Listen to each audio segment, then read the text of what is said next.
Okay, so we're going to go into a brief overview of this chapter, chapter 4, which is entitled GDP, Measuring Total Prediction and Income. So the chapter begins by explaining that there is a business cycle.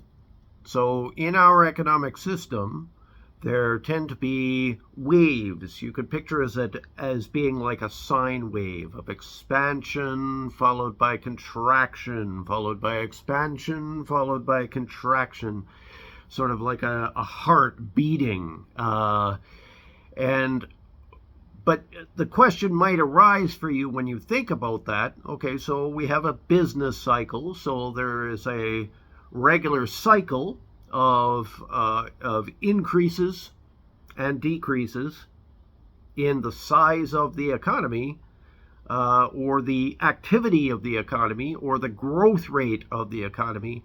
But how do we measure that? And that's what we're going to talk about here, is the major way of talking about the size of the economy in our world and in this particular system of economics. So gross domestic product, GDP. You probably hear a lot about it, and what that is basically the entire amount of goods and services produced within a nation, within the boundaries of a nation, within a specific period of time. We used to rely on, and your chapter talks about this at the end, gross national product, which would have also included things that were made by Canadian firms in subsidiaries that were elsewhere. But in this case, we are talking about gross domestic product. So think of it as being domestic production. Now, if you remember our circular flow diagram from the past chapter, from chapter 2, we saw the circular flow diagram with money being transferred to households in terms of wages, and wages turning into consumer expenditures at the other end. So we had a flow from firms to households, and we had and that went through the factor markets, and then the flow of money back into firms in the form of the amount of money that we spend in order to consume goods and services. So that was a very simplified model, and I think I spoke at least to my live class at the time about how we were going to add a few things to that circular model. So in this case, we're going to complicate it a little bit, and I'm looking at chapter 9.8, figure 4.1. You'll find figure 4.1 in your online copy of the textbook, where we've expanded the circular flow diagram a little bit to include several entities. The rest of the world, in other words, what do other nations purchase from us and what do we purchase from other nations? The government. So the government has a role to play both in taxing goods and services, taxing incomes, taxing wealth, taxing various things in our economy, and also purchasing goods and services from firms, and then also in what we call transfer payments. So you would know those as like unemployment insurance or Canada pension or anything that is transferred from the government to households. Forms of subsidies, old age security income, guaranteed income supplement, all those things, welfare, any of those things.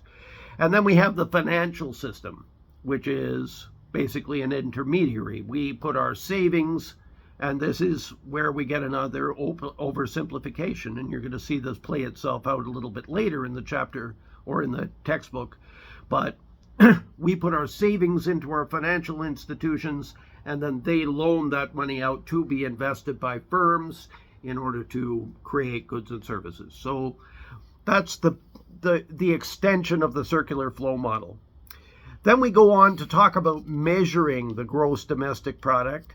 And because of this circular flow diagram, because every dollar that is generated through profit, it also becomes somebody's income, and every dollar that is spent becomes somebody's income on the other side. What figure 4.2 is meant to point out to you is that we can measure GDP from the expenditure side. In other words, what is spent on domestic goods and services, and or we can measure it from the income side. So what domestic people are receiving in the form of wages, profits, interest, and rents on domestically produced goods and services. So one is the other side of, or there are two sides of a coin as represented by our circular flow diagram. So I don't want you to get too hung up on every little detail of the expenditure approach and the income approach, which is given here. Each item is explained fairly carefully, and we can go into that a little more in a future video. But it's meant to show you that what is an expenditure is also somebody else's income, and that we can measure it either way, and Statistics Canada regularly does. Now, the next expenditure approach in economic models, that's the heading, the expenditure approach in macroeconomic models. There is an older method of adding up expenditures, which I want you to remember. This y equals c plus I plus g plus nx.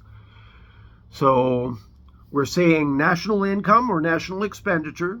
National expenditure is going to include consumption, so household consumption on goods and services, investment, which is basically the expenditure of firms. We'll get into that in a little more detail.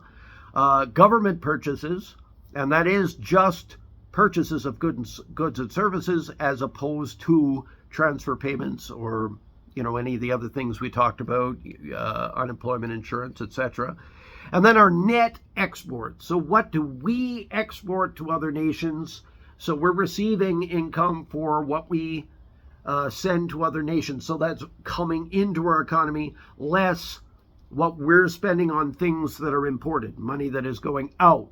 And we'll normally come to a figure of exports minus imports, and that number could be positive or negative.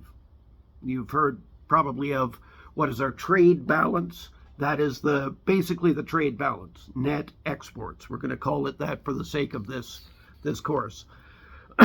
So pay particular attention to that equation, because that is the equation we're basically going to use to conceptualize gross domestic product throughout this course. Y equals C plus I plus G plus NX, or net exports. There's one more approach which is given, which is the value-added approach. Earlier it mentions that in GDP we only consider the finished goods and services. So in other words, it gives the example of, well, if we produce the seat for a car, and then that seat is put into a vehicle, and then the final vehicle is sold, what we want to count in the economic statistic is the value of the final car, which is sold to the final user of that. Otherwise, we would be double counting. If we counted the seat once and then we counted the seat as a component of the car, we would be double counting. So in order to avoid that, we look at the finished goods and services. Well, this value-added method takes the value which is added at each stage of the process and adds it together. So, you've got the value of your raw diamond, which adds the $500, and I'm looking at table 4.1. Then cutting the diamond adds another $200 to its value, and then designing the jewelry adds another $300 to its value, and then finally the jewelry sold as a diamond ring adds another $500 to the value, for a total of $1,500. Now you'll notice in that example that the $1,500 is the same as the value of the final good, which is sold to the final user as a diamond ring. So you'll see that this is a method of breaking it down. Now, you're not going to have to do a lot on that, but I would suggest maybe having a look at the example that's given, table 4.1, and just make sure you're familiar and understand exactly what that's all about. Then in 4.2, we talk about whether or not GDP is measuring what we want to measure. So we look at the shortcomings of GDP as a measure of general well-being.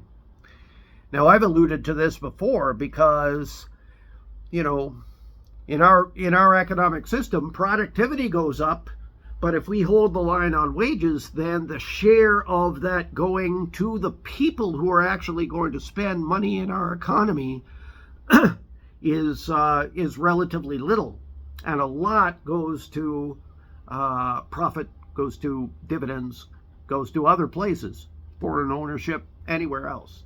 So the fact that we're producing more and that we're able to measure that and we have more production does not necessarily mean people are better off.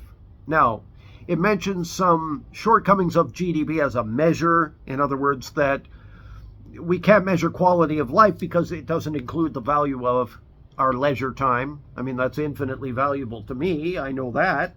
So what I'm producing doesn't adequately take that into account. The state of the environment, as we produce more, we are gobbling up more resources, we're spewing more pollution into the air, we're melting the polar ice caps. None of that is factored in at all in the measure of GDP. And we have other social problems that take place. We don't. GDP does not measure that. It's sheerly a measure of expenditure or income. That's it. And it gives a little paragraph here talking about how it measures the size of the pie, not how the pie is distributed. So in other words, we have a booming economy, but you're sitting at your kitchen table wondering what relevance that has to you because you see yourself getting further and further behind. Well, that is because GDP does not measure how you're doing. And then we get into a little bit about real GDP and nominal GDP. So nominal GDP is that calculation we're going to do. We're going to take everything that was produced in this year and we're going to price it at its fair market value, and we're going to add all that up and we're going to get a figure for GDP. But we don't know how much. So if we were to measure a year-to-year increase on that basis, so from last year to this year, we don't know how much of that increase or decrease relates to a change in prices or an actual change in productivity. Are we producing more, or are the same number of things just costing more? And the real GDP is an effort to isolate that, is to remove the effect of price changes from the GDP figure. So we take a base year and then we take a subsequent year and we measure the amount of goods produced at the prices that they were in the base year. That way, we've taken the same purchasing power and weighed it throughout the number of years, and we have something comparable. So whenever you hear about real GDP, and definitely get into this, you want to know the difference between real and nominal GDP. Because one of the next things we're going to talk about is the GDP deflator that is also in there. So the GDP deflator is one measure we can use for the price level. So we're going to take the nominal GDP and we're going to divide it by the real GDP. So we've taken, our measurement of this year's production, and we're putting that as our numerator, and then we're going to value it in base year dollars. So usually, if your base year is before this year, then usually your real GDP is going to be less than nominal GDP because we're adjusting backwards. We're going to prices before they increased. So so in the GDP deflator, what we're going to do is we're going to put nominal GDP up top. We're going to divide it by the real GDP, and we're going to get a value. We're going to multiply it by 100, and we're going to get a value. Often it's going to be usually more than 100 if we're going forward in time, right? So what we're saying is that this year's prices are, say it's 105. So what we're saying is that the nominal GDP that we have this year is 105% of the real GDP. So we can say that relative to the base year, the prices of that productivity has gone up by 5%. So that's a usual way of, and it's a kind of a quick and dirty analysis of prices. In a future chapter, we're going to talk about a little more of a more detailed way of measuring what we call inflation, the rise in prices, or could be deflation, the change in the price level. How do we measure that? So one way we're going to do that is the GDP deflator. So you want to pay particular attention to that GDP deflator in this. And then at the end, we're going to talk about a few different measures. I've already alluded to gross national income, which is a larger, more encompassing number than just the GDP. As I said, the major difference is it includes foreign production by Canadian national citizens. And then we've got net national income, household income, household disposable income, and you're going to want to think of disposable income not in the terms that we normally think about it in the street, which is my disposable income is whatever I've got left over after I've paid all my bills. No. What we're talking about in economics with the disposable income is simply what you receive after taxes, right? So it's household income less the income tax. And then there's a little chapter on the division of income, which should be very interesting to you, knowing that labor income is about 50% of total income in the economy.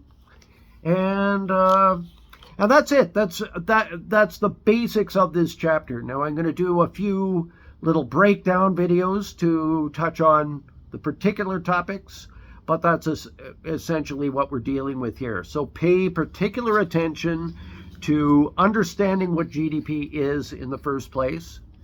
Pay attention and make sure you can wrap your mind around the expanded circular flow diagram, because that gives you the basis for why the expenditure and the income should be roughly equivalent. Take a look at the chart 4.2, which gives you the breakdown of the income method, the expenditure method. We're not going to get into too much detail about that. The expenditure approach and that equation, y equals c plus i plus g plus nx, make sure you memorize that. Make sure you pay specific attention to that. Your value-added method, make sure you understand that. Look over these shortcomings of GDP, because those should be fodder for some good discussion. Maybe in your reflections or when we're having classroom discussions, where I particularly am going to come back and keep harping on why these are not particularly good measures of individual well-being within a nation. Know the difference between real GDP and nominal GDP. Know how to come to that calculation. Know how to calculate the GDP deflator. Make sure you know that. And then get some brief familiarity with these other terms at the back of the book. And that should be enough to really succeed in this course. We want you to get these basics down. So we've moved from the first unit, which were some basics which are common to micro and macroeconomics. Now we're really getting into macroeconomics. We're no longer looking at individual product markets or individual firms or household. We're looking at the collective activity of them when they're grouped in a nation or in particular, because we're talking about GDP. You can look at the GDP of smaller portions of the country. You can look at the GDP of Ontario as a province, for example. But generally speaking, here we're talking about the GDP of a nation and how nations interact with the rest of the world, with the government, and with the financial system. So that's the basis of Chapter 4. Enjoy.